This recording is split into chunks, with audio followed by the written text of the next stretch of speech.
तो प्यारे बच्चों, आप सभी का स्वागत है आपके अपने चैनल लैप विद्या क्लासेज में। तो मेरे प्यारे बच्चों, आप लोग के लिए मैं लेकर के आ गया हूँ फिजिक्स का पार्ट 1, प्रकाश के परावर्तन। आज हम लोग इससे रिलेटेड ऑब्जेक्टिव क्वेश्चंस करने वाले हैं, जो कि आपके एग्जाम के दृष्टिकोण से बहुत ही महत्वपूर्ण होने वाले हैं। तो चलिए क्वेश्चंस को देखते हैं। है पहला नंबर क्वेश्चन। तो देखिए क्वेश्चन क्या कर रहा है। क्वेश्चन कह रहा है कि समतल दर्पण के द्वारा बना प्रतिबिंब सदा होता है वास्तविक, आभासी और सीधा, वास्तविक और सीधा, आभासी और उल्टा।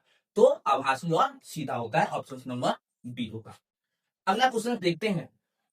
दिया हुआ है कि समतल दर्पण में किस प्रकार के प्रतिबिंब बनते हैं, वास्तविक प्रतिबिंब, आभासी प्रतिबिंब, दोनों प्रतिबिंब, इनमें से कोई नहीं। तो आभासी प्रतिबिंब बनता है, ऑप्शन नंबर बी होगा।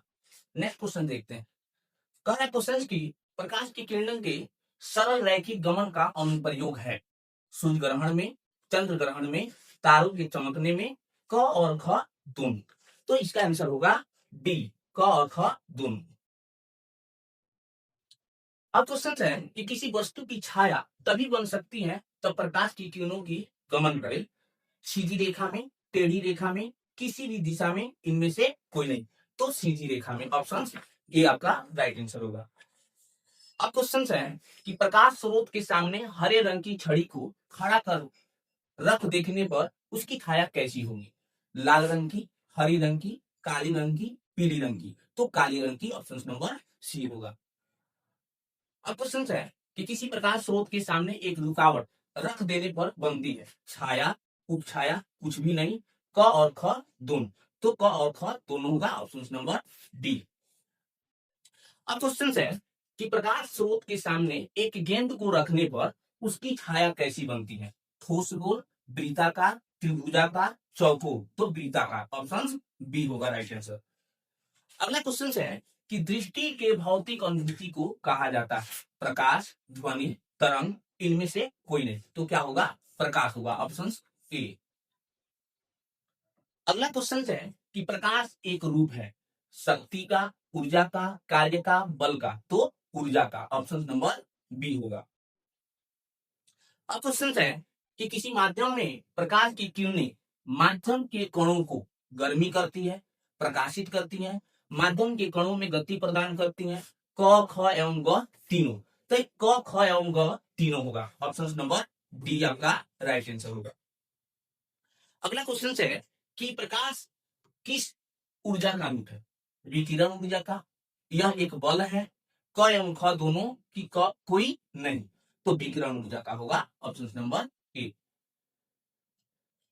अब देखिए, अब क्वेश्चन है कि प्रकाश तरंगे किस प्रकार की तरंगे होती हैं, ध्वनि तरंग के समान, विद्युत चुंबकीय तरंगे, कोई तरंग नहीं, इनमें से कोई नहीं। तो विद्युत चुंबकीय तरंगे, ऑप्शन नंबर बी। अब क्वेश्चन है कि प्रकाश तरंगों के गमन के लिए किस प्रकार के माध्यम की आवश्यकता होती है, द्रव्यात्मक माध्यम, किसी प्रकार की माध्यम नहीं, क और ख दोनों, इनमें से कोई नहीं। तो किसी प्रकार की माध्यम नहीं, ऑप्शन बी। अब क्वेश्चन देखेंगे कि प्रकाश का तरंग दैर्घ्य अन्य बाधाओं की तुलना में होता है बहुत छोटा, बहुत बड़ा, समान, इनमें से कोई नहीं। तो बहुत छोटा, ऑप्शन नंबर ए होगा। अब क्वेश्चन है कि प्रकाश किरण है प्रकाश का बिंदु पथ, किरण का बिंदु पथ, क एवं ख दोनों, इनमें से कोई नहीं। तो प्रकाश का बिंदु पथ, ऑप्शन नंबर ए। कह रहा है कि किरणों के समूह को क्या कहा जाता है, किरण पुंज, प्रकाश पुंज, क और ख दोनों, इनमें से कोई नहीं। तो किरण पुंज कहा जाता है, ऑप्शन ए। अगला क्वेश्चन देखेंगे कि किसी पुंज कोटि की पॉलिश किए गए दर्पण अपने पर पड़ने वाले प्रकाश को परावर्तित करता है पूर्ण रूप से, आंशिक रूप से, अपरिवर्तित करता है, अवशोषित करता है। तो पूर्ण रूप से, ऑप्शन ए होगा। अगला क्वेश्चन है कि तेल लगा कागज होता है पारदर्शक, अपारदर्शक, पारभाषक, इनमें से कोई नहीं। तो क्या होगा, पारभाषक, ऑप्शन नंबर सी आपका राइट आंसर होगा। अगला क्वेश्चन देखेंगे। आधुनिक क्वांटम सिद्धांत के आधार पर प्रकाश को कहा जाता है तरंग माना गया, कण माना गया, दोनों माना गया, सभी उत्तर सही है। तो सभी उत्तर सही है, ऑप्शन डी होगा। अगला क्वेश्चन है कि सूर्य से आने वाला प्रकाश पुंज कैसा है, अपसरित प्रकाश, समरूप प्रकाश, समांतर प्रकाश, सभी उत्तर सही है। तो समांतर प्रकाश पुंज, ऑप्शन नंबर सी होगा। अगला क्वेश्चन है कि प्रकाश की किरणें गमन करती हैं सीधी रेखा में, तिरछी रेखा में, किसी भी दिशा में, इनमें से कोई नहीं। तो सीधी रेखा में ऑप्शन ए आपका राइट आंसर होगा। अगला क्वेश्चन देखेंगे, प्रकाश के परावर्तन के कितने नियम हैं?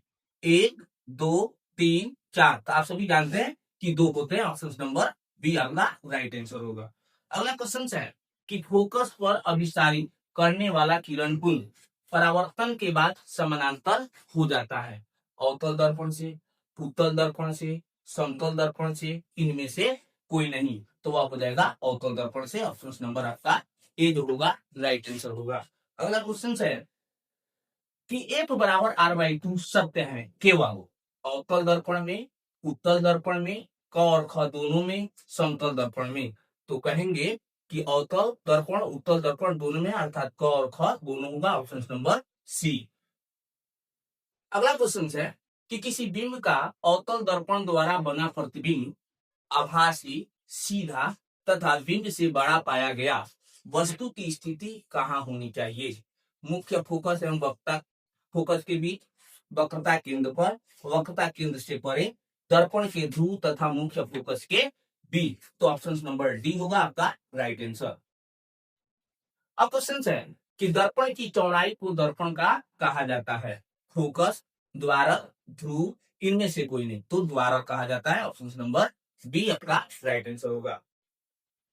अगला क्वेश्चन है कि अवतल दर्पण के प्रकरण में किसी वास्तविक और उल्टे प्रतिबिंब के लिए आवर्धन होता है। तो ऋणात्मक, धनात्मक, क एवं ख दोनों कोई नहीं। तो ऋणात्मक होता है। ऑप्शन नंबर ए आपका राइट आंसर होगा। अगला क्वेश्चन देखते हैं, अवतल दर्पण में आभासी और सीधे प्रतिबिंब के लिए आवर्धन होता है ऋणात्मक, धनात्मक, क एवं ख दोनों, इनमें से कोई नहीं। तो धनात्मक होता है। Option B.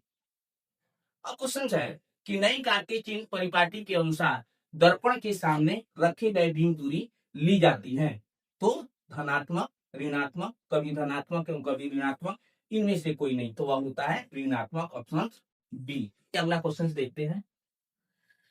क्वेश्चन है कि एक उत्तल लेंस की क्षमता एक डायोप्टर है, तो उस लेंस की फोकस दूरी है दिया हुआ है प्लस में 10 सेंटीमीटर, माइनस में 10 सेंटीमीटर, प्लस में 100 सेंटीमीटर, माइनस में 100 सेंटीमीटर। तो ऑप्शन नंबर सी होगा प्लस में 100 सेंटीमीटर।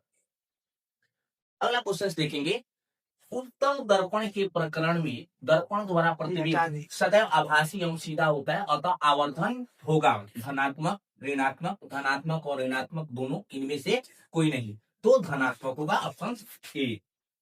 अब क्वेश्चन है कि किस दर्पण का उपयोग सामान्यतः वाहनों का पश्च दृश्य दर्पण के रूप में किया जाता है? समतल दर्पण, अवतल दर्पण, उत्तल दर्पण, इनमें से कोई नहीं। तो उत्तल दर्पण। Option number C. अगला क्वेश्चन है कि उत्तल दर्पण में किस प्रकार का प्रतिबिंब बनता है? वास्तविक, आभासी, वास्तविक तथा आभासी, इनमें से कोई नहीं। तो आभासी। Option B. अब क्वेश्चन है कि दाढ़ी बनाने के लिए उपयुक्त गोलीय दर्पण में सीधा प्रतिबिंब प्राप्त करने के लिए चेहरे को रखना चाहिए वक्रता केंद्र पर, वक्रता केंद्र के बाहर, वक्रता केंद्र और मुख्य फोकस के बीच, इनमें से कोई नहीं। तो इनमें से कोई नहीं। Option D. अब क्वेश्चन है कि वास्तविक वस्तु का हमेशा सीधा प्रतिबिंब बनाने वाला दर्पण होता है समतल उत्तल, समतल अवतल, उत्तल अवतल, समतल उत्तल अवतल। तो समतल उत्तल। Option A. अब क्वेश्चन है कि वास्तविक प्रतिबिंब की प्रकृति कैसी होती है? सीधा, उल्टा, सीधा और उल्टा दोनों, इनमें से कोई नहीं। तो होगा उल्टा। Option B. अब क्वेश्चन है कि दाढ़ी बनाने में किस प्रकार के दर्पण का उपयोग किया जाता है? अवतल, उत्तल, समतल, इनमें से कोई नहीं। तो अवतल। Option A. अगला क्वेश्चन है कि 16 कुकर में प्रयोग किया जाता है अवतल दर्पण, उत्तल दर्पण का, समतल दर्पण का, उत्तल एवं अवतल दर्पण का। तो अवतल दर्पण का। Option A. अब क्वेश्चन है कि गोलीय दर्पण की वक्रता त्रिज्या 40 सेंटीमीटर हो, तो उसकी फोकस दूरी होगी 40 सेमी, 30 सेमी, 20 सेमी, 10 सेमी। तो वह होगी 20 सेमी। Option C.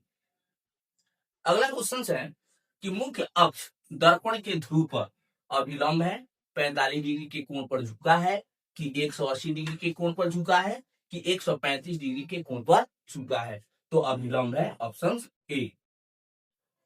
अब क्वेश्चन है कि एक अवतल दर्पण में वस्तु की स्थिति ध्रुव और फोकस के बीच है, तो उसका प्रतिबिंब वास्तविक और बड़ा, वास्तविक और छोटा, काल्पनिक और छोटा, काल्पनिक और बड़ा। तो काल्पनिक और बड़ा बनता है ऑप्शन डी। अब क्वेश्चन देखेंगे, कह रहा है कि किसी गोलीय दर्पण तथा किसी पतले गोलीय लेंस दोनों की फोकस दूरियां -15 सेंटीमीटर है।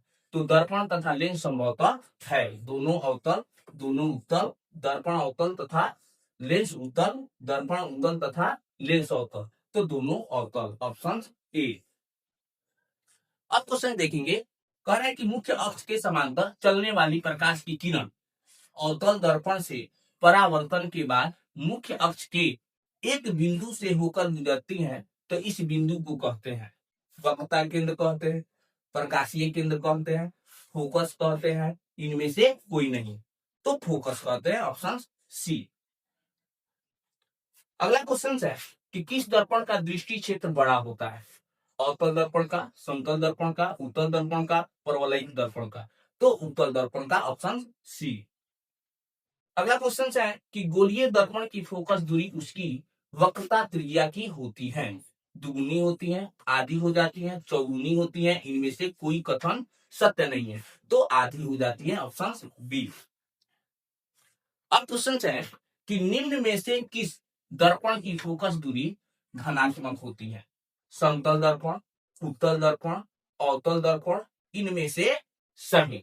तो धनात्मक फोकस दूरी पूछा हुआ है, तो वह हो जाएगा उत्तल दर्पण। अगला क्वेश्चन है कि सोलर कुकर में प्रयोग किए जाते हैं अवतल दर्पण, उत्तल दर्पण, समतल दर्पण, इनमें से कोई नहीं। तो अवतल दर्पण का, ऑप्शन ए। अब क्वेश्चन है कि रोगियों के नाक, कान, गले आदि की जांच के लिए डॉक्टर प्रयोग करते हैं अवतल दर्पण, समतल दर्पण, उत्तल दर्पण, इनमें से कोई नहीं। तो अवतल दर्पण, ऑप्शन ए। अब क्वेश्चन है आई माइनस आर नहीं लागू होता है समतल दर्पण में, अवतल दर्पण में, उत्तल दर्पण में, किसी में नहीं। तो किसी में नहीं, ऑप्शन डी। अब क्वेश्चन है टॉर्च से किस प्रकार के प्रकाश पुंज की प्राप्ति होती है? समांतर प्रकाश पुंज, अपसरित प्रकाश पुंज, संसरित प्रकाश पुंज, सभी उत्तर सही है। तो समांतर प्रकाश पुंज, ऑप्शन ए। अगला क्वेश्चन है कि 20 cm के फोकस दूरी वाले अवतल दर्पण को सूर्य प्रकाश के सामने रखा जाता है, इसके सामने डी दूरी पर रखी माचिस की तीली जल उठती है, तो डी का मान है 20 cm, 10 cm, 5 cm, 25 cm। तो 20 cm, ऑप्शन ए। अब क्वेश्चन है कि दर्पण के सामने किसी भी दूरी पर स्थित वस्तु का प्रतिबिंब सीधा प्रतीत होता है, वह दर्पण है। केवल समतल, केवल अवतल, केवल उत्तल, या तो समतल अथवा उत्तल। तो या तो समतल अथवा उत्तल होगा, ऑप्शन नंबर डी। अब क्वेश्चन देखेंगे कि किसी कार का अग्रदीप में प्रयुक्त दर्पण निम्नलिखित में से कौन होता है? अवतल दर्पण, उत्तल दर्पण, समतल दर्पण, समतल या उत्तल दर्पण। तो अग्रदीप में अवतल दर्पण का प्रयोग होता है, ऑप्शन ए। अगला क्वेश्चन देखेंगे कि समतल दर्पण की फोकस दूरी होती है अनंत, शून्य, 100 cm, 50 cm। तो अनंत होती है, ऑप्शन ए। अब क्वेश्चन है कि अवतल दर्पण के सामने वस्तु को कहाँ रखा जाए ताकि प्रतिबिंब उल्टा, वास्तविक और समान आकार का बने? ध्रुव पर, अनंत पर, वक्रता केंद्र पर और फोकस पर। तो क्वेश्चन में कहा है कि कहाँ रखा जाए कि प्रतिबिंब उल्टा, वास्तविक और समान आकार के, तो वक्रता केंद्र पर, ऑप्शन नंबर सी। तो मेरे प्यारे बच्चों, अगर आपको ये वीडियो अच्छी लगी हो तो वीडियो को लाइक करें, चैनल को सब्सक्राइब करें और अपने दोस्तों के पास शेयर करें। फिर मिलते हैं हम नेक्स्ट वीडियो में।